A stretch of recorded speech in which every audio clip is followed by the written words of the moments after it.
Hi guys, welcome back to Madhu's blog. ಇವತ್ತು ನಾನು blog ಶುರು ಮಾಡ್ತಾ ಇರೋದು ನಮ್ಮ ಮಾವನ ಕಾರಿಂದ. ಇವತ್ತು ಎಲ್ಲಿಗೆ ಹೋಗ್ತಾ ಇದೀವಿ ಅಂತ ಹೇಳಿದ್ರೆ ಚುಂಚನಕಟ್ಟೆಗೆ ಹೋಗ್ತಾ ಇದೀವಿ, ಫ್ಯಾಮಿಲಿ ಎಲ್ಲ ಸೇರ್ಕೊಂಡು. ಸೊ ಏನ್ ಸ್ಪೆಷಲ್ ಅಂತ ಹೇಳಿದ್ರೆ, ಇದು ನಾವು ಹೋಗ್ತಾ ಇರೋದು ಇಕೋ ಕಾರಲ್ಲಿ. ಸೊ ಆ ಕಾರ್ನ ನಾವು ಫ್ಯಾಮಿಲಿ ಹೋಗ್ತಾ ಇರೋದು 9 ಮೆಂಬರ್ಸು, ಬಟ್ ಸೀಟ್ ಇರೋದೇ 7. ನಾವು ಯಾವ ತರ ಟರ್ನ್ ಮಾಡ್ಕೊಂಡು ಕುತ್ಕೊಂಡು ಹೋಗ್ತಾ ಇದೀವಿ ಅಂತ ಹೇಳಿದ್ರೆ ತೋರಿಸ್ತೀನಿ ನೋಡಿ. ಹಿಂಗೆ ಕೆಳಗಡೆ ಸೀಟ್ ಎತ್ಬಿಟ್ಟು ಕೆಳಗಡೆ ಕುತ್ಕೊಂಡಿದೀವಿ. ಹಾಯ್, ಎಲ್ಲರೂ ಇಲ್ಲಿ ಮುಂದೆ ದೊಡ್ಡವ್ರ ಮುಂದೆ ಎಲ್ಲ ಹಿಂದೆ ಕುತ್ಕೊಂಡು ಹೋಗ್ತಾ ಇದೀವಿ. ಮಕ್ಕಳೆಲ್ಲ ಕೆಳಗಡೆ ಕೂತಿದೀವಿ. ಸೊ ನಾವು ಇವಾಗ ಈ ತರ ಕಾರ್ನ ಈ ತರ ಟರ್ನ್ ಮಾಡ್ಕೊಂಡು ಹೋಗ್ತಾ ಇದೀವಿ. ಸೊ ಒಂಥರ ಚೆನ್ನಾಗಿದೆ. ಈ ತರ ಹೋಗೋದ್ರಿಂದ ಏನಂತಾರೆ, ಬಾಂಡಿಂಗ್ ಕೂಡ ಚೆನ್ನಾಗಿರುತ್ತೆ, ಆಮೇಲೆ ಮೆಮೊರೀಸ್ ಕ್ರಿಯೇಟ್ ಮಾಡ್ಬೋದು. ಸೊ ಬನ್ನಿ ಹೋಗೋಣ, ಹಂಗೆ ಹೋಗ್ತಾ ಹೋಗ್ತಾ ಮಾತಾಡೋಣ. ಗೈಸ್, ನಾವಿವಾಗ ಬಂದಿದ್ದೀವಿ. ಇಲ್ಲಿ ಕಟ್ಟೆ ಮಳವಡಿಯಲ್ಲಿ ಒಂದು ಫಾಲ್ಸ್ ಇದೆ, ಅದನ್ನ ನೋಡೋಣ ಅಂತ ಬಂದಿದ್ದೀವಿ.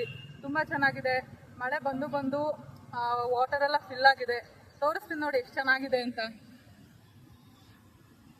ನೋಡಿ ಗೈಸ್, ನಮ್ಮ ಫಾಲ್ಸ್ ಎಷ್ಟು ಚೆನ್ನಾಗಿದೆ ನೋಡಿ ಗೈಸ್. ಇವನು ಹೆಂಗೆ ಸಾಧನೆ ಮಾಡ್ತಾವನೆ ಇದ್ರ ಮೇಲೆ ನಡ್ಕೊಂಡು ಹೋಗ್ಬಿಟ್ಟು. ನೋಡಿ ಗೈಸ್, ಇದು ನಮ್ಮ ಕಟ್ಟೆ ಮಳವಡಿಯಲ್ಲಿ ಹರಿತಿರುವಂತ ಜಲಪಾತ. ನಮ್ಮಮ್ಮ ನೋಡಿ, ನಮ್ಮ ಅಪ್ಪ ಅಮ್ಮ ನೋಡಿ ಹೆಂಗೆ ಎಂಜಾಯ್ ಮಾಡ್ತಾರೆ ಗೈಸ್. ಇವ್ರು ನೋಡಿದ್ರೆ ಎಷ್ಟು ಖುಷಿ ಆಗುತ್ತೆ ಗೊತ್ತಾ. ಒಂಥರ ಒಬ್ರು ಬಿಟ್ಟು ಒಬ್ರು ಇರಲ್ಲ, ಲವ್ ಬರ್ಡ್ಸ್ಗಳು. ಎಂಜಾಯ್ ಎಂಜಾಯ್ ನೋಡಿ ಗೈಸ್, ನಮ್ಮ ಫಾಲ್ಸ್ ಎಷ್ಟು ಚೆನ್ನಾಗಿದೆ ನೋಡಿ.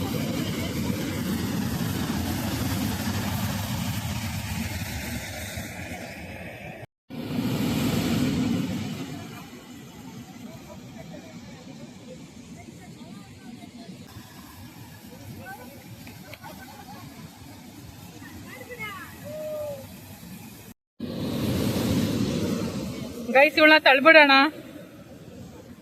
ನೀವು ತಳ್ಬಿಡಿ ಅಂತ ಕಮೆಂಟ್ ಹಾಕಿ ಗೈಸ್. ತಳ್ಳು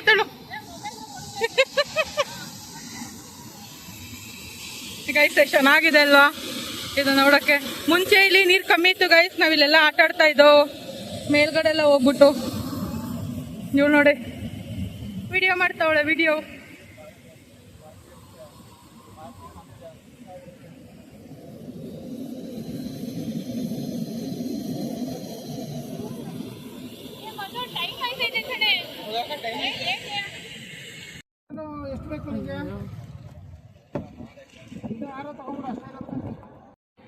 ಗೈಸ್, ನಾವೀಗ ಬಂದಿದ್ದೀವಿ ಚುಂಚನಕಟ್ಟೆ ಜಲಪಾತಕ್ಕೆ. ಇದ್ರ ಹೆಸರು ಬಂದು ಧನುಷ್ ಕೋಟಿ ಜಲಪಾತ. ಗೈಸ್, ಈ ಜಲಪಾತದಲ್ಲಿ ಯೆಲ್ಲೋ ಕಲರ್ ವಾಟರ್ ಕೂಡ ಬರುತ್ತಂತೆ. ಅದು ಸೀತೆ ಸ್ನಾನ ಮಾಡಿದ್ದಾರೆ ಇಲ್ಲಿ ಅನ್ನೋದಕ್ಕೆ. ಇಲ್ಲಿ ಒಂದು ಅದೇನಂತಾರೆ, ಕುರುಹು ಅಂತ ಹೇಳ್ತಾರೆ, ಅದವರು ಸ್ನಾನ ಮಾಡಿರೋದ್ರಿಂದ ಇಲ್ಲಿ ನೀರು ಯೆಲ್ಲೋ ಕಲರ್ ಅಲ್ಲಿ, ಅಂದ್ರೆ ಹಳದಿ ಬಣ್ಣದಲ್ಲಿ ಹರಿಯುತ್ತೆ ಅಂತ ಹೇಳ್ತಾರೆ.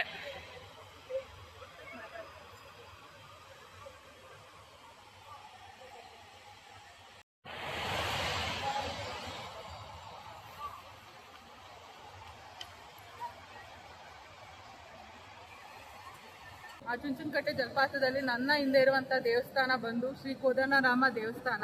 ಈ ದೇವಸ್ಥಾನದ ಏನ್ ಸ್ಪೆಷಾಲಿಟಿ ಅಂತ ಹೇಳಿದ್ರೆ, ರಾಮನ ಬಲಭಾಗದಲ್ಲಿ ಸೀತೆ ಇರೋದನ್ನ ನಾವು ಕಾಣ್ತೀವಿ. ಹಾಗೂ ನಾವು ದೇವಸ್ಥಾನದ ಒಳಗಡೆ ಹೋದ್ರೆ ಇಲ್ಲಿ ಹರಿತಾ ಇರುವಂತಹ ಜಲಪಾತದ ಸೌಂಡ್ ಏನಿದೆ ಅದು ನಮ್ಗೆ ದೇವಸ್ಥಾನದ ಒಳಗಡೆ ಕೇಳಿಸೋದಿಲ್ಲ ಅಂತ ಹೇಳ್ತಾರೆ. ಸೊ ಏನ್ ಕಾರಣ, ಏನಕ್ಕೆ ಇದು ಜಲಪಾತ ಕೇಳಿಸೋದಿಲ್ಲ ಅಂತ ಹೇಳಿದ್ರೆ, ಈ ವನವಾಸದ ಟೈಮಲ್ಲಿ ಏನಿರುತ್ತೆ, ರಾಮ ಸೀತೆ ಮತ್ತೆ ಲಕ್ಷ್ಮಣ ಇಲ್ಲಿ ಬಂದು ಸ್ವಲ್ಪ ದಿನಗಳ ಮಟ್ಟಿಗೆ ವಾಸವಾಗಿದ್ರು ಅಂತ ಹೇಳ್ತಾರೆ. ಸೊ ಆ ಟೈಮಲ್ಲಿ ಸೀತಾದೇವಿ ವಿಶ್ರಾಂತಿ ಪಡಿಬೇಕಾದ್ರೆ ಅವ್ರಿಗೆ ಆ ಸೌಂಡು ಒಳಗಡೆ ಬರ್ತಿತ್ತು ಅಂದ್ಬಿಟ್ಟು ಏನ್ ಮಾಡ್ತಾರೆ, ರಾಮ ಒಂದು ಬಾಣನ ಬಿಡ್ತಾರೆ. ಆ ಬಾಣ ಎಲ್ಲಿ ಗಂಟ ಹೋಗಿ ನಿಲ್ಲುತ್ತೆ, ಅಲ್ಲಿ ಗಂಟ ಅದು ಜಲಪಾತದ ಸೌಂಡ್ ಒಳಗಡೆ ಗಂಟ ಕೇಳಬಾರ್ದು ಅಂತ. ಸೊ ಹಾಗಾಗಿ ಇಲ್ಲಿ ಹರಿತಿರುವಂತಹ ಜಲಪಾತ ನಮ್ಗೆ ದೇವಸ್ಥಾನದ ಒಳಗಡೆ ಹೋದ್ರೆ ಕೇಳಿಸಲ್ಲ. ಹಾಗೂ ಇಲ್ಲಿ ಜಲಪಾತದಲ್ಲಿ ಏನಿದೆ, ಅಲ್ಲಿ ಹಳದಿ ಬಣ್ಣದ ನೀರನ್ನ ನಾವು ಕಾಣ್ತೀವಿ. ಏನಂತಂದ್ರೆ, ಸೀತೆ ಇಲ್ಲಿ ಬಂದ್ಬಿಟ್ಟು ಸ್ನಾನ ಮಾಡಿದ್ದಾರೆ ಅಂದ್ಬಿಟ್ಟು ಒಂದು ಪ್ರತೀತಿ ಇದೆ. ಸೊ ಹಾಗಾಗಿ ಇಲ್ಲಿ ಯಾವಾಗ್ಲೂ ನಮ್ಗೆ ಅದನ್ನ ಒಂದು ಕಾಣೋದಕ್ಕೆ ಸಿಗುತ್ತೆ. ಮತ್ತೆ ಇಲ್ಲಿ ಬಂದೆ ನಿಮ್ಗೆ ಒಂದು ಆಂಜನೇಯನ ವಿಗ್ರಹ ಕೂಡ ಇದೆ, ತುಂಬಾ ದೊಡ್ಡದಿದೆ ವಿಗ್ರಹ ಕೂಡ, ತುಂಬಾ ಚೆನ್ನಾಗಿದೆ. ವ್ಯೂ ಆಗಿರ್ಬೋದು, ಅಥವಾ ನಿಮ್ಗೇನಾದ್ರೂ ಒನ್ ಡೇ ಔಟಿಂಗ್ ತರ ಬರೋದಾಗಿರ್ಬೋದು, ನೀವು ಬರ್ಬೋದು. ಇಲ್ಲಿ KR ನಗರದಿಂದ 15 ಕಿಲೋಮೀಟರ್ದಲ್ಲಿ ದೂರ ಇದೆ. ಹಾಗೂ ನಮ್ಮ ಮೈಸೂರಿಗೂ ಕೂಡ ಹತ್ರ ಇದೆ. ಒಂದ್ಸಲ ವಿಸಿಟ್ ಮಾಡಿ. ಗಾಯ್ಸ್ ಇಲ್ಲಿ ನಿಮಗೆ ವಾಚ್ ಟವರ್ ಕೂಡ ಇದೆ. ನೀವು ಅದ್ರ ಮೇಲ್ಗಡೆಯಿಂದ ನಿಂತ್ಕೊಂಡ್ರೆ ಫುಲ್ ವ್ಯೂ ನಿಮ್ಗೆ ಗೊತ್ತಾಗುತ್ತೆ.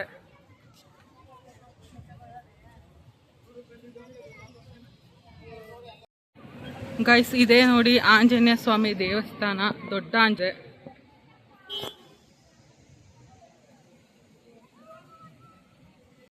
ಗೈಸ್ ಇಲ್ಲಿ ಒಂದು ದೇವಸ್ಥಾನದ ಮುಂದೆ ಒಂದು ಸ್ಟೆಪ್ ಇದೆ. ಈ ಸ್ಟೆಪ್ನ ಹಾಗೆ ಹತ್ಕೊಂಡು ಹೋದ್ರೆ ನಮಗೆ ಒಂದು ಒಳ್ಳೆ ವ್ಯೂ ಸಿಗುತ್ತೆ. ಇದೇ ನೋಡಿ ನಮ್ಮ ಕೋದಂಡ ಸ್ವಾಮಿ ದೇವಸ್ಥಾನ. This is the view guys. ಅವ್ರು ಅಲ್ಲಿ ವ್ಯೂ ನೋಡ್ತಿದ್ದಾರೆ, ನಾನು ಇಲ್ಲಿ ವ್ಯೂ ನೋಡ್ತಾ ಇದ್ದೀನಿ.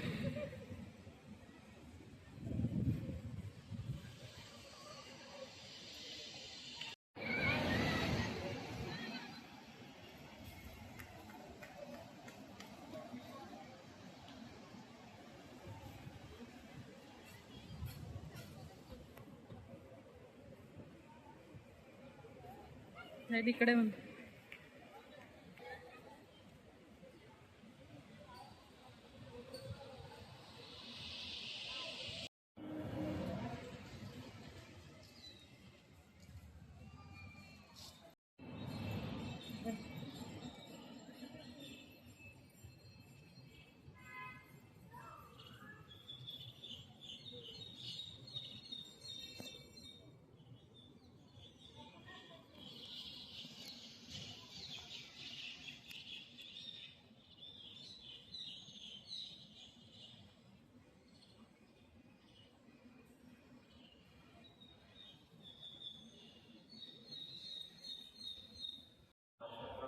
ಹನುಮಂತಮೇಧ ಶ್ರೀ ಕೋದಂಡರಾಮ ಸನ್ನಿಧ ಕ್ಷೇಮ ಸೇವರಿಗೆ ವೀರ ಆಯು ಆರೋಗ್ಯ ಚುಂಚುನಕಟ್ಟೆ ಬಂತು. ಚುಂಚುನಕಟ್ಟೆ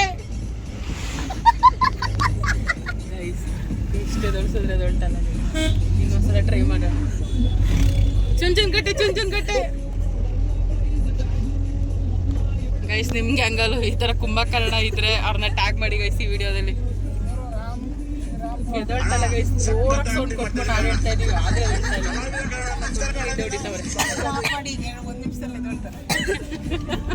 ಸೈಲೆಂಟ್ ಆಗೋದು ಎದ್ದು ಬಿಡ್ತಾರೆ, ಮಾತಾಡಿದ್ರೆ ಎದೊಳಲ್ಲ ಅಷ್ಟೇ.